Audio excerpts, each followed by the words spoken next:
Hey y'all, it's your girl Mia. Join our chill community by hitting the subscribe button, leaving a comment, sharing your thoughts, and rating us. It helps us reach new listeners. Let's make every episode a shared experience. No matter where you are or what you're doing, join the vibes and let's chill, y'all. What's up, y'all? Welcome to another episode of Let's Chill Mia, the podcast. I am your host, Mia. Happy Black History Month, y'all. Y'all know I am pro-black. This is a black podcast, and all I feature is black people on my sheet. So today I have a very, very special guest. Y'all know I'm all about energy. I'm all about good vibes. And me and my girl, we just ran into each other on social media. And everybody kept saying, Mia, you need to put Halle on the episode. You need to put her on the episode. So I said, fuck it. Let me get her on here. How you doing? I'm good. If you don't mind introducing yourself, telling the people a little bit about you, just a little bit. All right, so I'm Halle. I'm from South Atlanta, Georgia. I'm 25, and I mean that's really. I got a 1 year old. I mean a 1 year. I'm so sorry. I got one baby. She 4, but y'all get the picture. Okay. So how have you been doing? How has your week been? This week was really interesting. It was really like I be busy all the time. Be busy at work, so I mean I've been going with the flow. Work is work as usual. Work is work. I agree with it. So we talked a little bit, and I really, you talking a little bit about your story and everything, and it's very, very interesting. What really stood out to me were you saying that your mom had 8 children. Yeah. So if you don't mind, I just want to take it back so people can just get to know you. Right. Just growing up. I just want to start out just talking about growing up. Oh, so like growing up, she had 8 kids.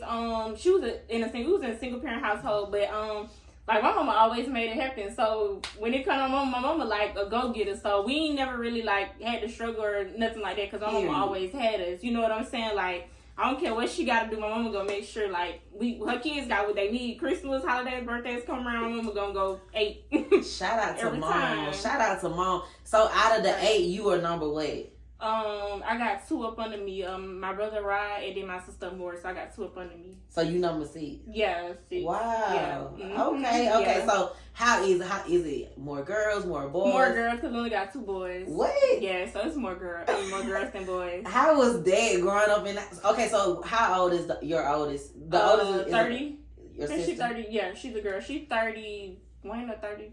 One of those. She's 30 or 31. She's one of those. So all y'all really like behind that? Yeah, okay. Okay, cool. Like yeah. So growing up, how you like you said, your mom was a go getter, and what? Honestly, I already about felt it. Right. Because one thing about black mamas, most of them people, I don't give a damn what society say. A black mama gonna go hard for their kids. I don't give a damn if they have 1 or they have 20. They make that shit happen, and the kids don't feel they don't feel the tears that they shed behind closed doors or anything.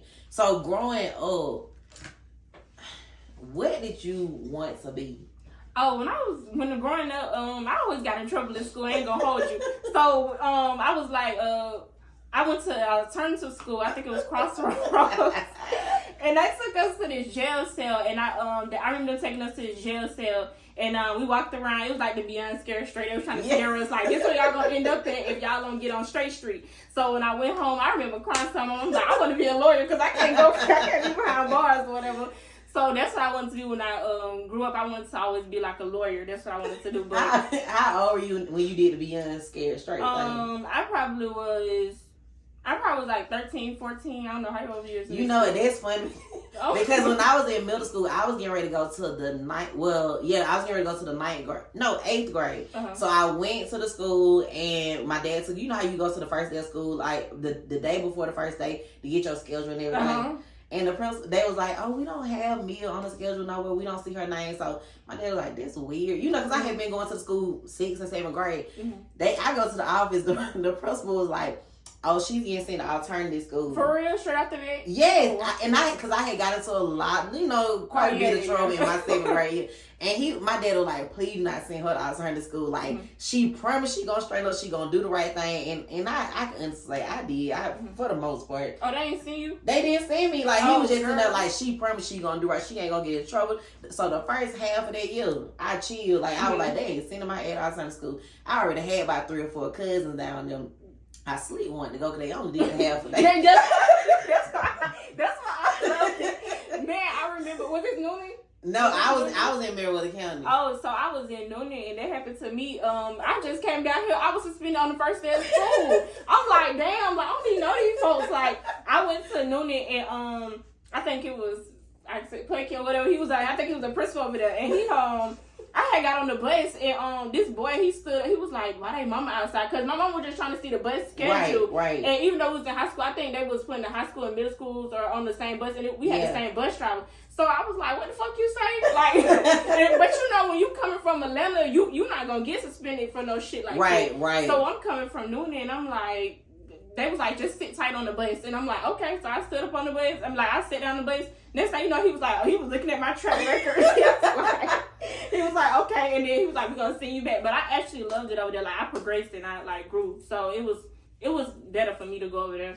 That's good. That's good. You know, sometimes change can be good. Yeah. The shit might start off a little rocky, but it always end out working out. Right. Okay, so when we talked a little bit, you spoke about working for Tyler Perry. I want to talk about that because you said it's a long story, but on these couch, we got time. Oh, yeah. So I would love to hear about that, especially with the shit going on with Monique. I saw a little bit of that. I really ain't. She beefing with she just beefing with Tyler Perry. Like, and I have always thought the world of him, and like, you know, I'm not gonna judge their situation because this man done gave to so many people. Yeah, he did. But I just want to hear about why you chose to step away. Okay, so basically, we was doing an episode of Season of Sisters, and I was supposed to be I had did a little couple of skits for him, but then it came to a scene where we was supposed to do a scene with this guy named Q, and he was he used to play football. He was dang, if y'all ever watched his name Q on the show, and he played a gay boy. I guess he got a gay relationship. Yeah. So we was supposed to do the whole little scene. So the guy, what's his name? The guy who was on the like orchestrating it, he was there, and he was like, he told me straight. He was like, oh, you have braces. Like, I don't want you for this part. And I was like, the fuck? Like, you know what I'm saying? So I'm like, all right. So I'm like, okay, cool, you know. And he was like, but I got something else. We're going to fit you into something else. And I told my mom, I said to my mom, and I was like, well, they said they didn't want me for this scene because he still had braces or whatever. You know, and that's what he said. And I couldn't believe it. So I thought about it. And my mom and my grandma, they was all on the phone. And they was like, well, just stay. You know what I'm saying? It can come. You can go to a bigger, like, opportunity if you just stay right there. But when you feel something in your heart, like, you know your worth, you ain't about to settle. Because then I'm on your show, like, I'm on your set for, like, 10, 12 hours a day. Like, you take it out of my day. Yeah. So I told him, I was like, I thought about it. I'm going to listen to my grandma. Or, you know what I'm saying? You want to listen to your grandma. Right, but I'm like, I thought about it for, like, 10, 20 minutes. I was like, nah, take me back. And I told him, and I never, like, looked back. Like, never. Like, and girl who was casting Brittany, she like called me back and she was like, we want you to like come back and stuff like that, but that was done. I was done with him. Like, I was done with that whole thing. So he was really rude about it. Yeah, he wasn't rude. He just was like, oh, like, you know what I'm saying? I don't want nobody with braces. And I'm like, you knew that before you know what I'm saying, before we did this. Yeah. You see the pictures, you see everything. And so I don't know if he was having a bad day. I don't know what it was. So I was just like, okay. And he wanted to put me somewhere else, but like I said, it just, if you don't see my work, then I ain't got to work for you. You know what I'm saying? Period. And I still got paid, so. And I can see if you talk with a list, but so, you know what I'm saying? Like, I don't understand the problem with the bracelet, but I guess he wanted what he wanted. I had bracelets too. Yeah, so I'm like, that was crazy to me. So I just let him like have it. Like, we was going back and forth. Like, I'm like, nah, I'm not like you arguing with you. Like, you know what I'm saying? But I met some, like, amazing people out along that line, like, by doing that. You know what I'm saying? It opened up a couple of doors for me, so it was still good. That's great. So, I want to start out talking about credit. Right. When was the first time you ever heard about credit? Oh, the first time I heard about credit, y'all, is when I went to a dealership and they told me I couldn't get no car.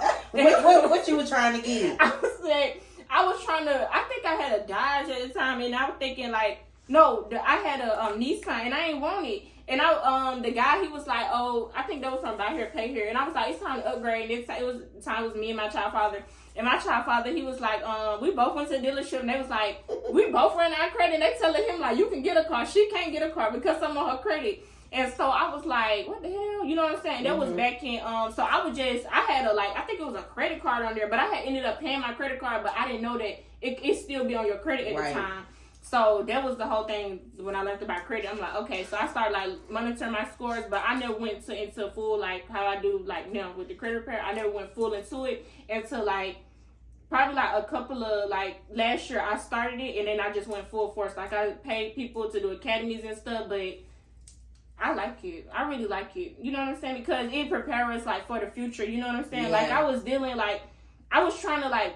It's crazy because I'm going to be honest, it's Black History Month, forgive me, but I went through our own people, and our own people wouldn't help us. So a white lady, like, basically, like, took me up on her wings and showed me ins and out, and she's a millionaire. Let me say something, talk your shit, because honestly, regardless of what month it is, Black people got to do better. Yes. And a lot of times I sit on these couches and I have a conversation with my people, and they always, we know, period, that a lot of times Black people are the hardest people to deal with. Yes. Like, regardless, no matter what it is, they gonna make that shit hard for you. And it's sad that a lot of times you got people outside, people who's willing to help you with open arms. Yes. And I have experienced, you know what I'm saying? I have went to a Black person. They looked at me like I was motherfucking crazy. And then a white woman like, I can help you with that, like, offering.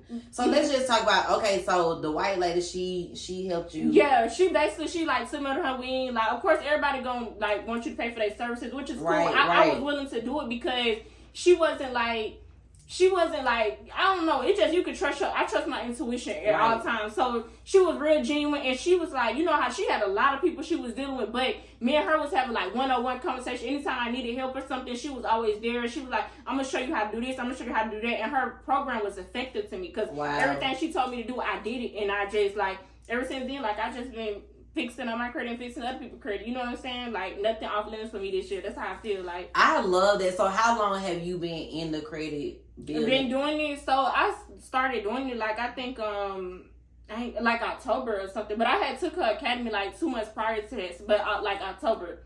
Wow. And I started on myself first. Then I went to like my friend, and then it you know, the method was just effective, so it was working for us. So at this point now, how many people do you feel like you have helped over there? Like I did probably like over like 30 people now. That's good. Like 30 people right now. Like a lot of people, like they be trying to waste my time on Facebook, and I don't care if they see this, but they be wasting my time. They be wanting me to talk. I'm not finna give you a whole monologue of what I do, or they be trying to play me like oh, how you do it? You know what I'm saying? I be like, I'm not about to tell you how I do it. I can pay you. Yeah, I mean, you can pay me. Yeah. You know what I'm saying? The same way I had to pay, and that's another thing too. They be wanting shit for free. Yeah, no. The same way you had to invest in yourself. Yeah. If they really want to do it, they can invest in themselves. Like, simple as that. So I want to talk about your business, which is your credit fixing business, Millionaire Hustle. Yeah. Okay. Let's talk about that. Millionaire Hustle, y'all. I don't know. I just fucked up. Okay. So what specific hurdles do you feel Black entrepreneurs encounter when it comes down to just the credit stuff and just trying to start a business? So I feel like when I first started doing it, it was stressful because I still work a 9 to 5. Like, I ain't one of those people, I'm finna quit and go full throttle on this because I don't know if it might work. Like, I got faith, but I don't know if it might work. Right. So I feel like it's basically your clientele. Like, I won't take on everybody because all money ain't good money. Yeah. So I'm gonna let you like if you I don't know, sometimes, like I just said, I trust my intuition. So if I deal with certain people, like, you gotta be careful, like, because sometimes people like are just, how can I say it? Like, they're just, I don't know, all good business, not good business. So I feel like that's a thing that you face. People don't understand we got real lives outside of the entrepreneurship. Like, we got real life issues we gotta go on. So we can't get back to you. We can't answer to you. Like, we is not robots. And people be understanding. Sometimes I be so burnt out, and I be like, y'all gotta understand, like, credit is never my end game. It's just a stepping stone for me because I do other stuff behind the scenes, like that get me way more money than what I'm doing. I'm just taking y'all on because I like what I do. I like helping people and putting people on. But at the same time, y'all not gonna burn me out because helping people can burn you out for real. Like, oh my god, and that's the thing though, because like I do a segment called They Got Motion, and a lot of times the conversations that I do have, maybe behind the camera, whatever, people are always saying like, people really don't realize, like, you know, people have just said if you have a set time from 8 to damn 2. Yeah. A motherfucker gonna hit you up at 2:02 and get mad because you're not responding. They don't care. And it's crazy because it's just like you said, people really forget that you are actually human and you actually have shit to do the same way they have shit to do. And at the same time, y'all got the same 24 hours, so it's like utilize your time the same way we utilize ours. Yes. So I want to talk about, with it being Black History Month, we know that Black people have been put behind 400 years behind white people. Right. And it's a big racial wealth gap. And I want to know how are ways that you feel like as Black people, I don't feel like we may ever just fully catch up to them, but you know how a lot of times white people? You know, I'm I saying feel like we already catch up. No, I'm saying like they had 400 years ahead of we done passed them or we done met them. But I'm saying like, you know how certain people had that mentality to where like, well, you know, the white man, this and that. But if it wasn't for them, I would have this, I would have that. Like, what do you feel like are some things that people can do like to motivate them to get what they need? I feel like one thing I feel like people should do, like, use my icon, right? I Black people like to catch up. I feel like even like how it comes to this credit stuff, like it's millions of dollars behind this stuff. So it's like if somebody want to get their life on straight street, like school ain't for everybody. So you gotta find a hustle. You gotta find out what you like doing, and you gotta like implement on what you I feel like doing. So I feel like fixing your credit will be one of them because you can unlock access to things you just don't know about, like more stuff I don't know, it's crazy. You can get shit with your credit. Yeah, you can get shit with credit. Cause that's what they've been doing. Like white people, they set themselves up. Like they go. I found out like they go like I think Candy was talking about how they go like take out a loan, like it's a loan that they take out. I forgot it what it was. Oh, life insurance, and you can pull from it. Yeah, you can pull from it. But this stuff they been doing, like this, and that's what I'm saying as far as like how they ahead of the game, like shit that we never known about. Yeah, and that shit they been doing. Yeah, and it's crazy because honestly, if we don't really take the time out to research for ourselves, we'll never know. Yeah, and then you know that saying that goes back to that saying is if you ever want to hide something from a Black man, put it in a book. Yes, it goes to that saying because we don't read, we don't take the time out to like study because a lot of the stuff that I learned even like during my business or what I know now, it was all on the internet. It was all in books. Like these people went and studied and perfected their craft, and that's something we don't take time out to do. We just want results. We just want it right in front of us. We want it handed to us. And like, that is sad because like you said, most people just want you to hand them the shit. Right. And it would be so much more beneficial if you actually knew what it took to get it. Right. It will. You'll be appreciative more, like, because, you know, you took the time out to get it. So with you having this type of mentality, you know, millionaire hustle. Yeah. How is it? Because I know a lot of times I feel like men, they kind of get a little scared when they see a woman. They get intimidated with a woman that's on her shit and got her shit together. Because one thing I cannot stand is when a nigga call me big money. One thing I cannot stand is when a nigga be like, oh, you got it. Oh, this like, and honestly, like, I guess like the way I grew up, a lot of people like kind of look at it, and it's kind of like on the outside looking in type shit because you really don't know the behind the scenes stuff, but it's always been, hey, I cannot stand that's okay. I can't stand you got your shit together. Yeah. You know what I'm saying? I can see if a nigga that got his shit together giving me that compliment, but a nigga that don't got name. You like so what you saying you about to try to use me? But so I want to talk about dating. I want to talk about dating and how it like you having yourself together and working on making yourself a better person every single day. I want to just talk about that, how it has affected your dating life. So basically, like, now at the time, I don't be having really time to, like, go, like, I don't have enough, it feel like right now I don't got enough hours in a day because, like, I, even behind the, like I said, my business and stuff like that, I work a 9 to 5, and after that, sometimes I'm working 20 hours a day. Yeah. So a lot of people don't understand. They're like, you don't have time for me, I can't make time for you right now. But now that, like, people see, like, I'm grinding on my mind, you gotta understand, you gotta be careful with who you dating because you attract a lot of leechers. Yes. You attract a lot of leechers, and the last couple of, like, relationships I've been in, they've been leechers. Girl. So, it's just been so crazy because it just be like, I don't know, like last year I was like with somebody and we was together for like a minute, like a year. We knew each other for a long time. And I ended up getting pregnant and or whatever. And girl, it was just everything started rolling downhill.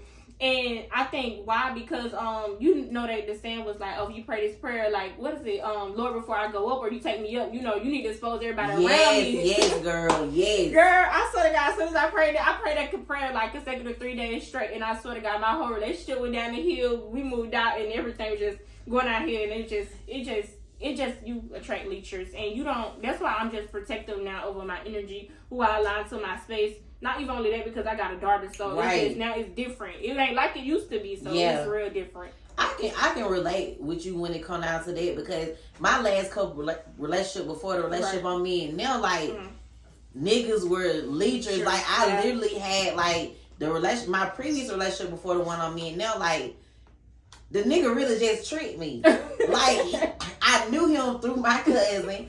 And when I was seeing him, he really seemed like he had his shit together. Right. Like, when I tell you, like, I'm like, damn, he popping his shit. But I would never, like, look his way. But finally, I got out of one relationship. I was bored. Yeah. So I was just like, okay, let me see what he's talking about. Mm-hmm. Girl, like, I'm going to tell you how bad, like, niggas will trick you.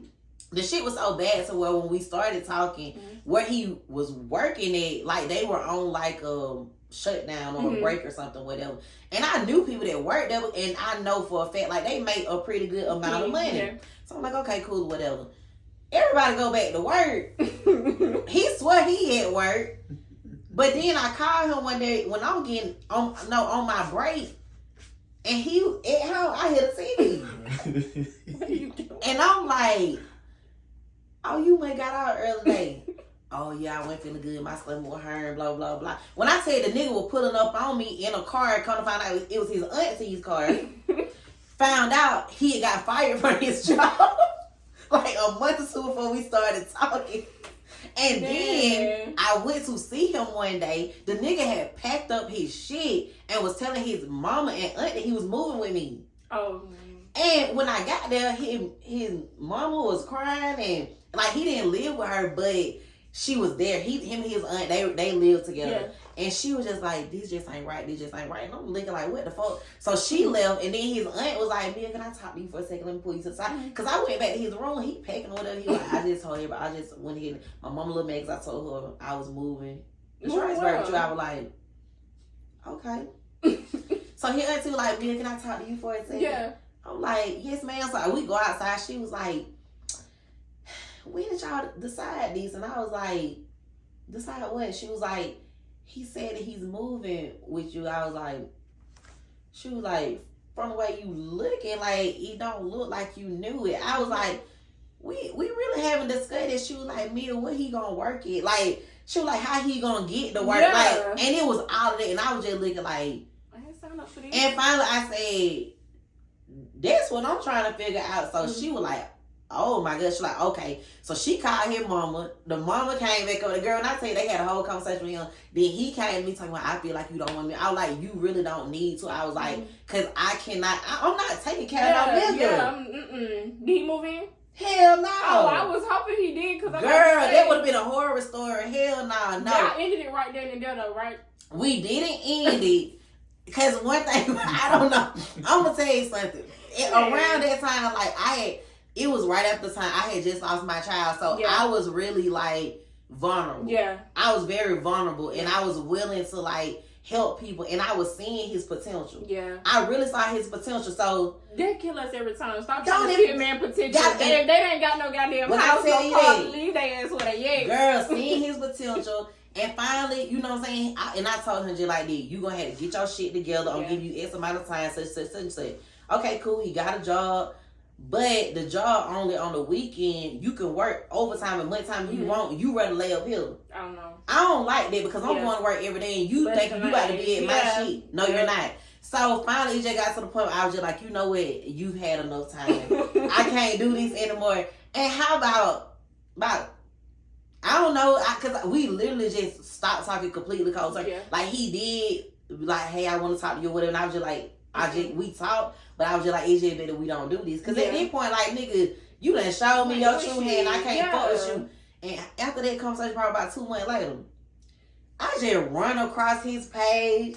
The nigga done bought a big truck. You know what I'm saying? Popping his shit. I mean, when I tell you, I'm just like, then he texted me one day and told me, I told you to give me a little bit more time. He was like, he said, I really was trying to get my shit together. He said, it just took me a little bit longer than what you wanted. And I said, I understand. And I said, and I wish you the absolute best. Right. I said, but at that time, you were fucking draining me. Yeah. And I said, I could not deal with it. And like, whoever, you know what I'm saying? Like, whoever you with or whoever you get with, I wish y'all the absolute best. And she can experience the shit. I never got experience with you. Yeah, right. So I understand that leeching shit, because either they going to be intimidated or they going to be like, I see an opportunity. Yeah, and then if they ain't growing, I feel like they ain't growing. I don't know. Now at the point I'm at now, if you can't meet me at my standards or you can't come up a little bit, you're not for me. I'm not dating no man who don't have no car no more. I'm not dating no man who ain't got no house no more. And I can't help you reach your potentials. Like literally somebody had asked me one time. They was like, "Oh, you can you?" Basically, they was trying to say, "Can you help me get to where you at?" And I'm like, "Fuck no."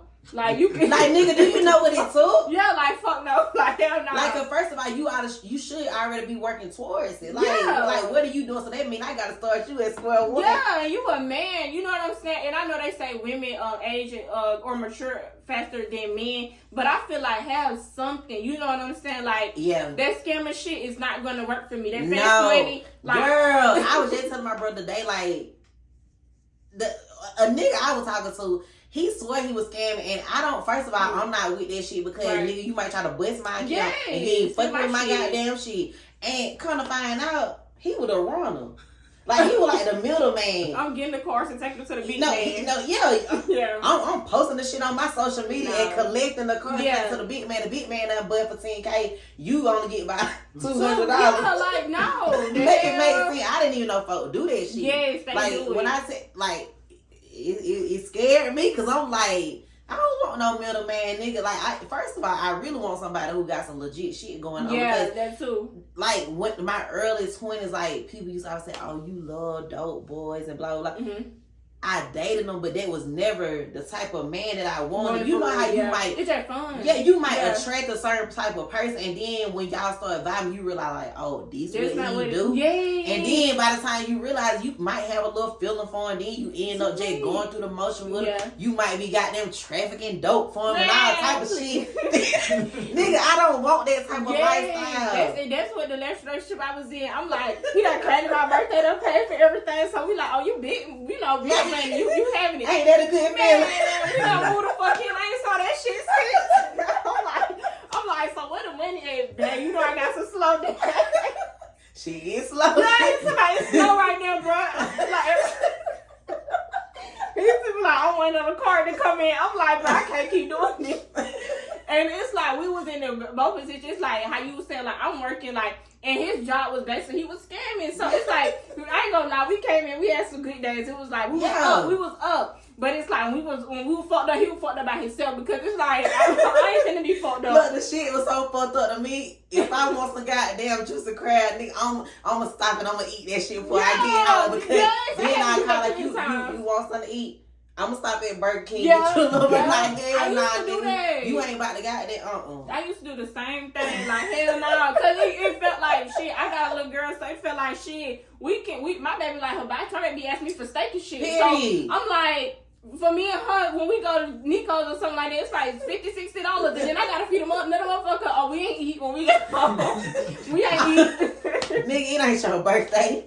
It ain't no special occasion. I'm not about to be, man, you better, look, we got some food at home, your ass could know. Like, do you know how to cook? No, do you know how to motherfucker cook? Because you sit on this motherfucker couch every goddamn day, and motherfucker, if you ain't gonna do shit, if you ain't gonna work, goddamn, you go learn how to cook or something before I get here. The nigga took it so far to even say, I'm gonna hook my game up in your living room. No, the fuck you ain't. No, keep that game down there with you and your auntie. You're not hooking shit up at my house. I'm so glad we ain't never get to the game part. Hell no. Yeah, that nigga, I'm telling you, the way the shit was going, I probably would have threw that goddamn game outside. I'm not even gonna lie to you, because once you realize that a motherfucker really trying to use you, it take you to a whole nother level, like, cause you feel disrespected. Yeah, and I think them are basically like a lot of people that I'm dealt with that I feel like they was leechers, they was mama's boys, like they mamas. That's what I was getting ready to say. Yes, they mamas. It was a lot of shit that had to do with their mamas. I feel like. And a lot of times, and I just saw these status on Facebook, like either yesterday or the other day, and these dudes were really like,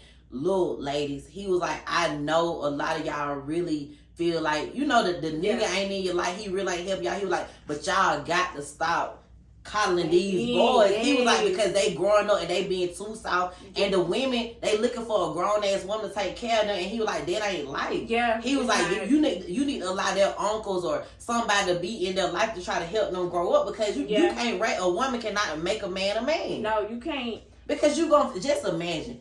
You raising your son if you got a son, you raising him by yourself, you might feel a little sorry because his dad ain't there. Yeah. And then you go, come on, baby. Yeah. Come on, baby. And then by the time he's 21, you still, come on, baby. He's slapping and baby fucking bitches. And baby got 2 babies. And now baby depending on you, and his baby depending on you. And the baby mama got that. Yep. Yeah. It's a no-go for me with that. Because no. And then it don't even by it's like accepting men like that. Sometimes it's something, because I done ran into this same problem. So then I had to look at myself and I'm like, okay, what is it in me? You know what I'm saying? That I keep attracting them. My mom used to tell me, she was like, it's got to be something in you that you keep attracting the same type of men. And I think it's because people can how we were saying, energy and stuff. I think people know that you got a big heart or something like that. So they be like, oh, I know she gonna, because I used to be a point of time where people could do or say whatever, and I be like, you know what I'm saying? I be trying to think the what would Jesus do? I was like, and I be trying to take them in, but it's like at the end of the day, I had to learn they was killing me, they was draining me. So while I was pouring in some other people's cup, they was empty in mine. When I tell you the story of my life, I had a nigga that I really dealt with for damn near 15 years on and out, and the shit every time he would go through some shit, he would find his way to me. Yes. And it got so bad to the point that I'm leaving relationships on men and stuff, trying to, you know what I'm saying? Because I fucked with him. And I felt like, oh, this is my person, this is my soulmate, this and that. Right. And the last time we was talking, he was just like, I just be needing your healing. He was like, you really heal me. Yeah. And when he said it, it's just like, click. Yeah. It was literally like, and all I heard in my head was like, nigga, you draining me. Yeah. You're draining me. You're fucking draining me. Like, I don't even recognize myself. By the time I get finished pulling your ass up, once you got your shit all the way back together, you're gone. But and then here I am trying to patch myself up, get myself back together. And then it takes time. Yeah. It might have took me a couple months to help you get back to who you are. And then you get the fuck out. Yeah. And then it take me years, or it might take me months to get myself together. So I'm telling you, I had to get in therapy. Me too. Really and when we were talking, I was in therapy. And I remember one day I had a very intense therapy session. Mm-hmm. And he came over here or whatever, and he was just like, I was being very cold towards him. And I never have been like that ever in all the years of us talking. And he was just like, what's up? And I was just like, I had a therapy session today. He was like, my name must have came up. And I was like, it did. And I was like, honestly, I didn't even get in therapy because of our situation or whatever. I was like, but as I'm on this road to healing, I realized that I need to heal enough to love me enough to get the fuck on from you. Mm-hmm. And it's just like, I can love you forever, but nigga, I'm gonna learn to love your ass from a distance. And I had to really learn how to do that. And it felt so good to finally be like, I remember telling my cousin, like, I'm done with it. Mm-hmm. She was like, I don't believe it. I don't believe it. And I was like, I'm gonna show your ass this time. And it got to the point he was hitting her up and, hey, tell me this and that. I don't want to hear shit that nigga got to say. Because at this point, because I told you I was done and I meant that shit. Mm-hmm. We literally sat there and talked 2 hours one night, and I explained this shit to him from the beginning when we started talking all the way to now why the shit just ain't working. I understand. 2 or 3 days later. What you doing? Yeah. What you doing? Yeah, what? Because I told him, I said, it's going to get to the point where I'm going to start ignoring your text messages. And I'm not going to be answering your phone call. Yeah. What you doing? I looked at that goddamn phone and put it back down. Cause nigga on busy. And I wasn't doing shit, but I had to make myself pull away from him. And that honestly one of the best things I could have ever done. Yeah. And that was 15 years. See, I was in something for like 4 or 5 years with somebody, and he did the same thing to me. He was so draining, and I had that was my first time even thinking about therapy, because this is like we don't spend on therapy. Yes. So I really went to therapy to learn myself, and like me and him was like dabbling back and forth, and we just had been through so much because he was really abusive. And the last time, like, I told my friend, I'm not gonna hold y'all. I told my friend, I was like, you know what, girl, I gotta get this nigga for old and new. So I went to his house, and God, I just know, like, it was just like, leave him alone. They always say warning come for destruction. It was just like, leave him alone. Girl, I went over there that night, and I had went to work on him. And next thing you know, 2 days later, y'all, I was in Rice Street. And then, he had called the police. And I was like, what are y'all, like, they really just come for a tail light. And they was like, yes, ma'am, go ahead, put your hands on your back. And they was like, you know what you did arrest for? I'm like, no. They was like, oh, you have a warrant out of Fulton County. And he kept texting me on my email, y'all. He plays so much, he do. He was like, I'm telling you, they coming for you. And I'm like, all right, whatever, I'm gonna see when I see you. And you didn't believe him. No, and that was another time. That's when I really got on my path, and that was like March 2020. What's this year? 2022. And I was in jail, and it was just like I had been bunded out, but Rice Street was so slow that I was on the phone. I'm like, Mom, did you bund me out for real? She like, I've been bunded out. What's going on? But they was so backed up. But it took me time. Like, I think God wanted it that way to me to process and really feel, because I was so on a fast street. Like, I was going too fast. It's like God was like, let me slow you down. So I think that situation helped me.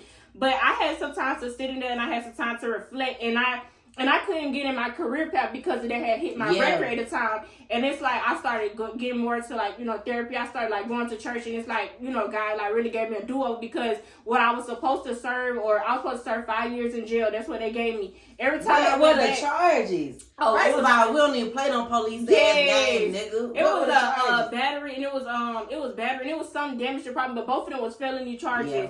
And so what happened? So he never was gonna show up to court, but I was scared. This is my first big case, so I'm like, I'm gonna just try to get that time. So they had put both of the felonies on my record, and you know how I just really feel like this was God, because I didn't even like do no time in jail. I did probation. I went to a class, and I went to a record restriction. They wiped my whole record. Oh, that is a real I feel blessing. Like because they don't do that. She told me, she was like, this charge can't be restricted. Like, she was telling me, like. And I had got into it with, got in touch with the DA, and I was explaining her the situation, how it went down, and girl, from there, I was happy. God just really fixed that for me. And I never looked back, and it's crazy because I saw him 2 days ago at the store, and I did not look his face. And you know what? Because I'm going to tell you something. I remember being in, and it wasn't the situation I was just talking about, but I was in a situation with a person, and we were together for years, and I remember it was just so toxic. Yeah. And I just kept saying, God, if you get me out of this, I'll never go back. Yeah. Like, that was my everyday prayer, because I knew, like, on my own, I couldn't leave that person. Yeah. And when I finally left, I had to block them. I had to cut their family off. I had to stop talking to everybody that was connected the both of us in order for me to get my shit together. Right. And some shit went on with him, and everybody kept saying, oh, y'all gonna get back together. Y'all gonna get back together. And in my head, I'm like, no, the fuck, we're not. And I couldn't just go into detail, because I'm not the type of person, I'm not even gonna tell my fucking story. You know what I'm saying? Yeah. Because a lot of times it really ain't even no point. Nigga, you can slander my name. You can say whatever the fuck you want to say about me. Yeah. But I got the hell on, and it was for a reason. Yeah. And I honestly, like, I got to the point to where eventually I forgave him for all the shit that we had went through together, and all the shit he had put me through, because I had got to the point where I hated him. Yeah. Like, I was literally wishing death on this nigga. And I have never in my life ever felt that way about nobody. So I was really wishing death on him. So when I got to the point that I wasn't angry anymore, in my head I was feeling like I'm no longer mad. So maybe I can communicate with this person as a friend. Yeah. That shit didn't work out right. And I had to really realize, like, you can forgive motherfucker, but you ain't got to allow them back in your space for that. And it was really on some shit to where, like, I was doing some little shit for him, just some business stuff. Mm-hmm. And the dude I talked to now, I don't even think, like, we was just having a conversation one day, and, like, he knew, like, I had did the little shit for him, whatever. He was just like, and one day, like, on some drunk shit, I just broke down my whole relationship with this nigga, like, and my nigga was just like, right.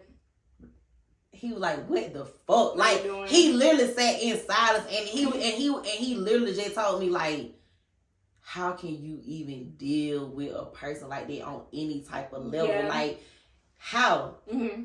And when he said that shit, I was like, be embarrassed. I be embarrassed. Because I was like, that's the fucking truth. Yeah, it is. Just because I forgave you don't mean I gotta show you that I have forgiven you. My forgiveness, I don't have to prove that I have forgiven you. I have forgiven you and I need to move the fuck on. I don't have to forgive you and be like, you my nigga, man. I fuck with you. Like, nah, nigga, I forgave you. Go on about your business. And that's it. Because in order, like, me forgiving him, it allowed me to live in peace.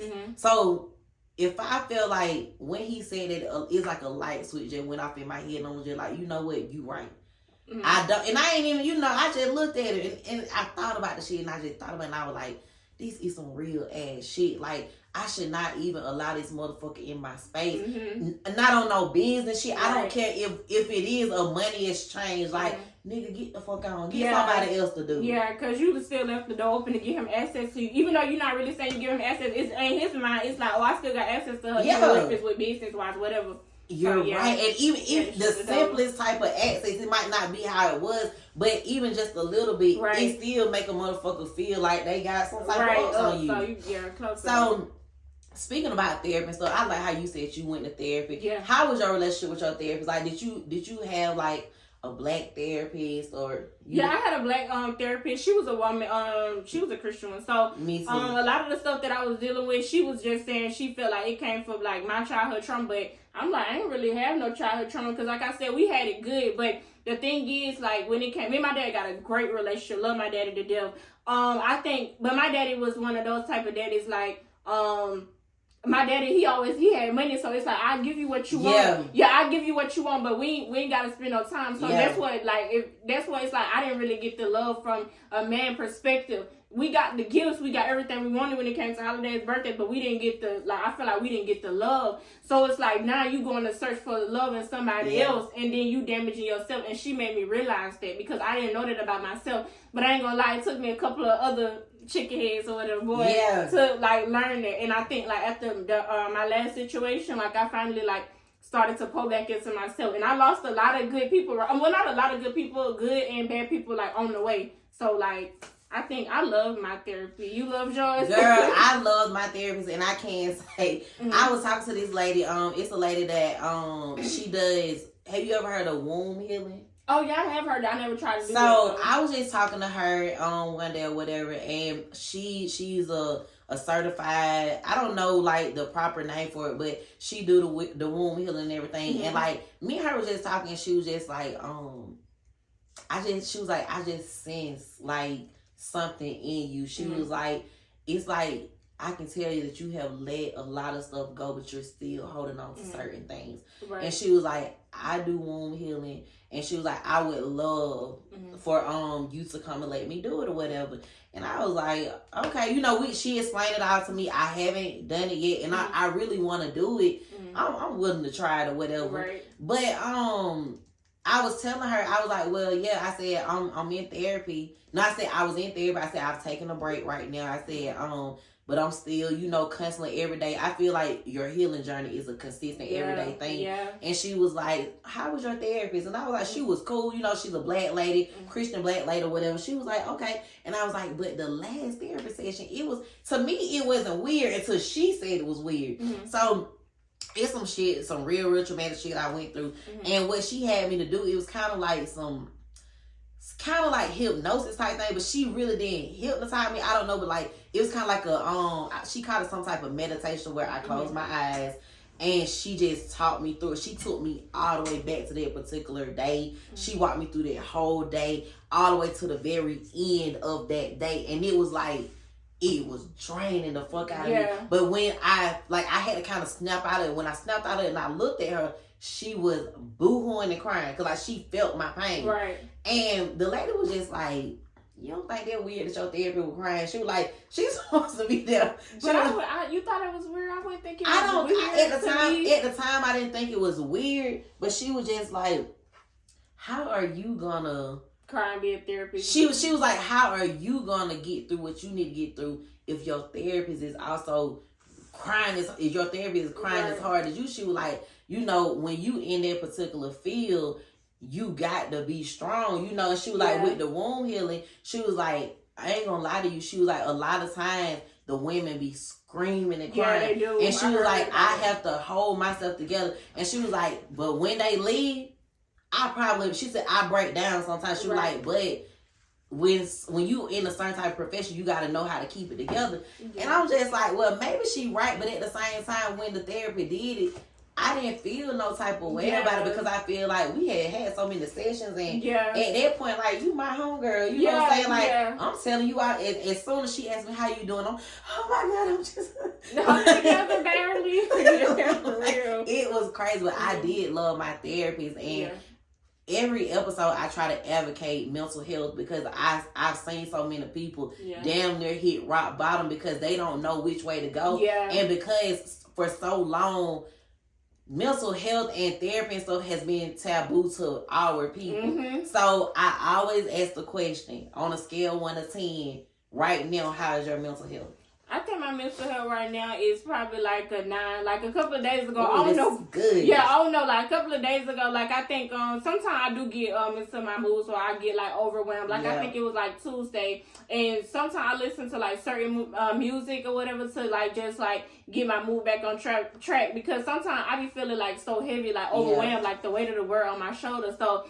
And it just moves that just be coming on me. So I be like, nah, I gotta pray this off me. Like I gotta keep going. You know what I'm saying? So I do have like days where I do like struggle a little bit, but you know I'm like going through the process of emotion. So I feel you on that because honestly, like with my mental health, like for the most part, I'll say it's mostly a steady 8.5. Right. But then, like you said, I have my days like. Yesterday I had a very like emotional morning, and I have never been an emotional person, but it's like all of a sudden maybe like these past couple of months or maybe like a past year or whatever, I have just became an emotional person. Like when something hurt me, when something like, cause I normally ball stuff up, but it's just like I just cry that shit out, and it's just like once I release those tears, I'm good.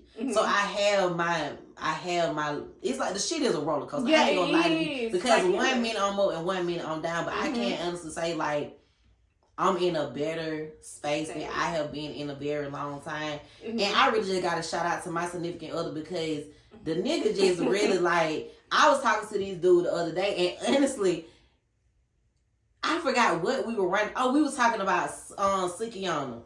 Random ass shit. But me being a damn podcaster, folks always write me about shit. So he was like, she just a dumb ass bitch. And I'm just like, I'm going to be honest with you.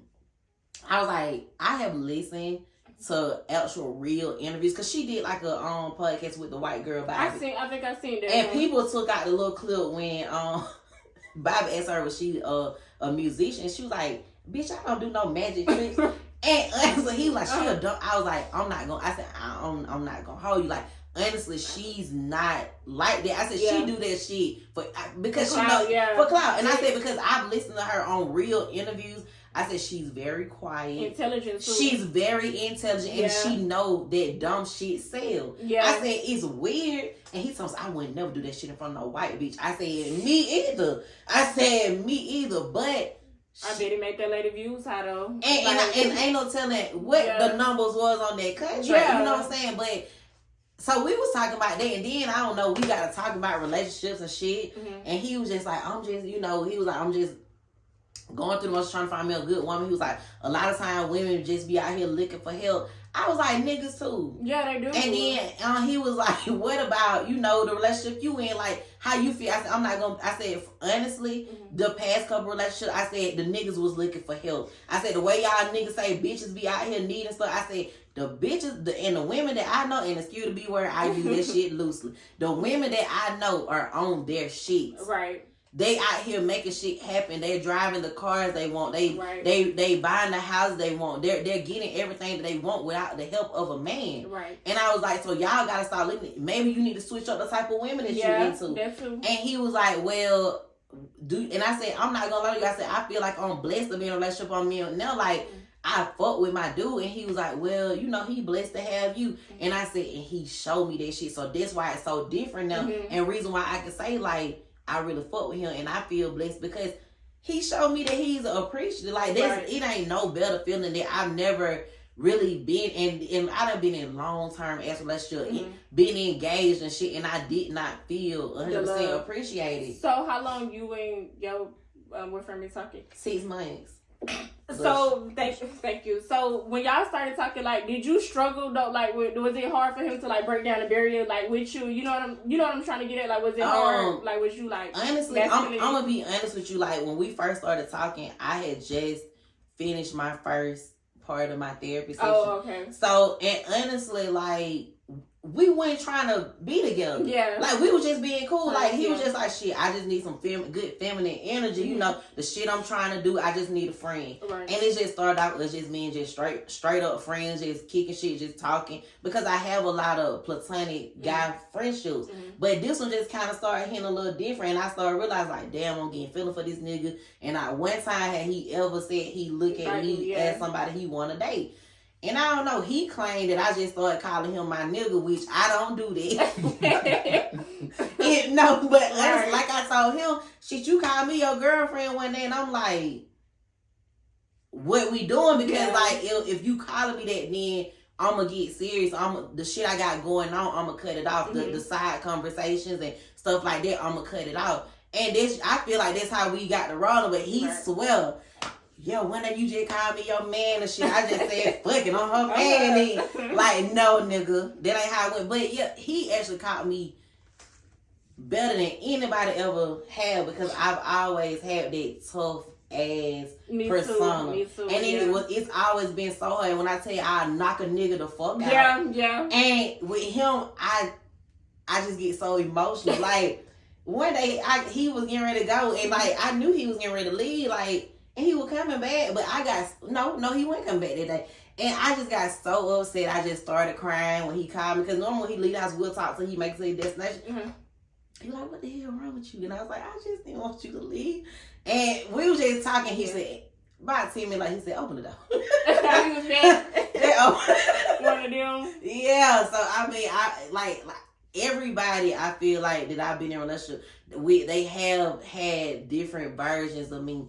But he have actually had the best actual version of me, to the point, like, if he sat down with other people that I've dated, the person that they would describe, he'll probably be like, who the fuck you I ain't never met her yet. I don't know that man. Right. And it might scare him, but nigga, like, you know what I'm saying? I'm gonna treat you how you treat me. And if you make me comfortable enough to be very feminine, then I'm gonna be feminine. Yeah, that's true.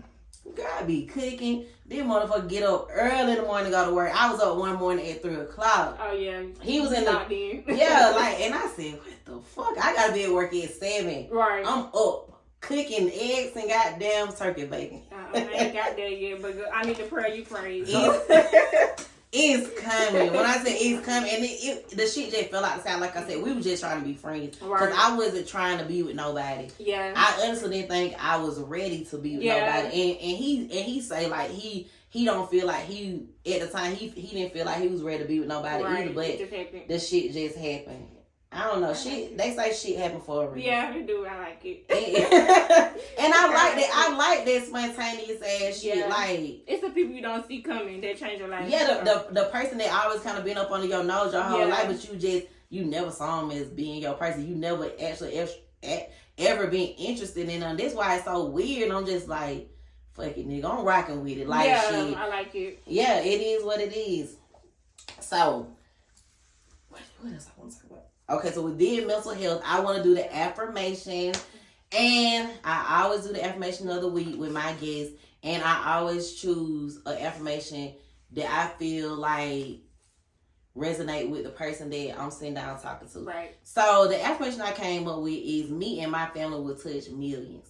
And it's just a simple, real ass affirmation. Statement. Yeah, and it's gonna happen. Like, and I'm the type of person, I write my shit down, I put it on my mirror. Like, my mirror in my bathroom is full of sticky notes. And it's just full of affirmations and stuff that I literally say every morning I get out the shower. And I pull the shower curtain back, I'm drying off, and I'm saying, like, all the way down. Like, and I even, like, told my dude, like, get your affirmations together. And I'm just big on that. Like, even with children and stuff, like, I am beautiful. Like, whatever. Like, because I feel like you say something long enough, shit just... They believe it, and it'll come into rotation. Yeah. It's just all about your manifesting. Yeah. And a lot of people don't believe in manifesting. I believe in God. But manifesting is like praying and believing. That's all it is.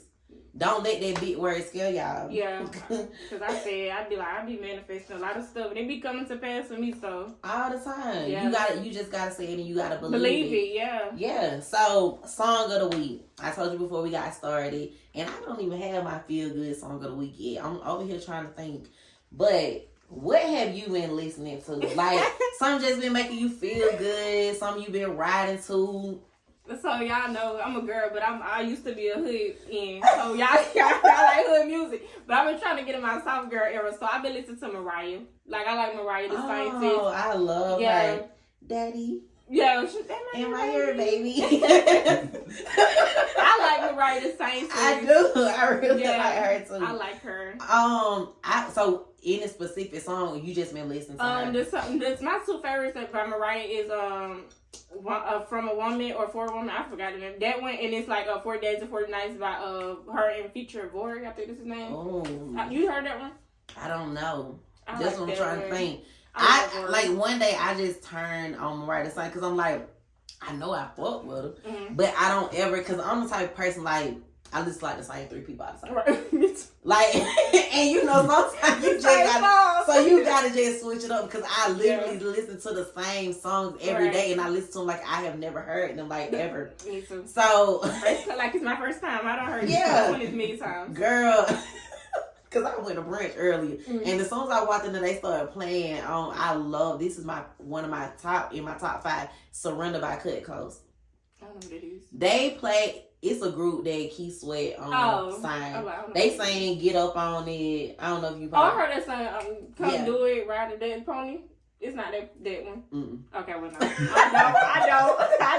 It's all right. But as soon as I went in there, they started playing that song. My sister was like, oh, they wasn't New York. I literally listen to the same shit every day. But what I've been listening to all week, I just been listening to Summer Walker. I love Summer Walker. And a couple of months ago, she did a one night only, just a pop-up concert. And I'm a big concert girl. And oh my God, like, everybody always complained about her deliverance on the stage, but she had, and I said this before in the episode, but she had Tiana Taylor to produce it. It was beautiful. It was white roses all on the stage. She had an orchestra, and she wanted everybody like dressing like semi-formal, like her concert. Yes, like she wanted all the guests to be kind of like semi-formal. It was super, super. And when I said she did her thing, and I was thinking about that concert the other day, and I was like, man, fuck it, I'm just about to rock out the summer. And I just been killing it. Like, Insane. I love Insane. That's my shit. And I love Karma. Just I like that song too, Karma. Yeah, Section 32. Like, I just fuck with her. Like, yeah, her voice, she hard. She hard. Yeah, and I'm just an R&B girl all together. I used to have my hood nigga days. When I got my first speeding ticket. Me and my brother were arguing over. I want to listen. I don't know, Gucci. I think I want to listen to Lil Wayne. He want to listen to Gucci. I was driving. I had JP him up from somewhere at school. And we were arguing about what we going to listen to. And I went around that curve doing about 75. They got them police. Stop true. I'm like, oh, here we go. I think I've been listening to Key Sweat ever since. It ain't worth it. Okay, but this has been a wonderful, wonderful episode. Is there anything you would like to add? Anything else you would like to talk about? No, y'all. When y'all get y'all taxes, though, come get y'all credit fixed. That's it. Yes, Shout out your business. Shout out your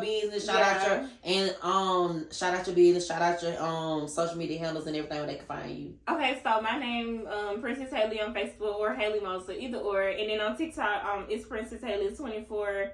And then Instagram is Dream Big Lil B _ So yeah, y'all just come follow me, get y'all credit fees, and come buy that with me. You know what I'm saying? I really, really appreciate you for coming on. I really appreciate everyone for tagging me, telling me, and people just hopping in my inbox like, you need to get her on the podcast. Because honestly, like, especially the people that really do listen to my podcast, like, I really listen to them because they know how I am. Right. So if they say, hey, Mill, you need to get such and such, I'm going to get such and such, just period. And when that, especially when Trey, and shout out to Trey, my big brother, when he was just like, man, I promise y'all, like, y'all, like, he said something like, y'all really gonna mesh, or y'all gonna go hand in hand, or something like that. He said, I was like, Trey know me, so yeah. Yeah, I know him. Shout out to him. He's cool. Thanks, Paul.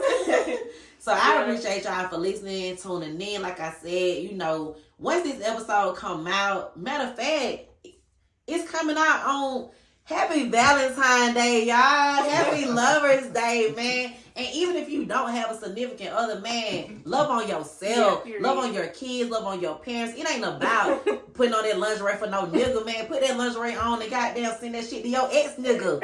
It don't matter, man. But yeah, it's been fun, y'all. Thank y'all for chilling. Secrets. Tell me about all of the people that been creeping. It's your story so you can tell it how it happened. Just make sure that you keep it real and don't be capping. So come on, let's chill. You chillin' with me, so you know it's gonna be a thrill. No matter the topic, we can go deeper than the well. Just keep it 100 and let them know just what it is, yeah. Let's chill, chill.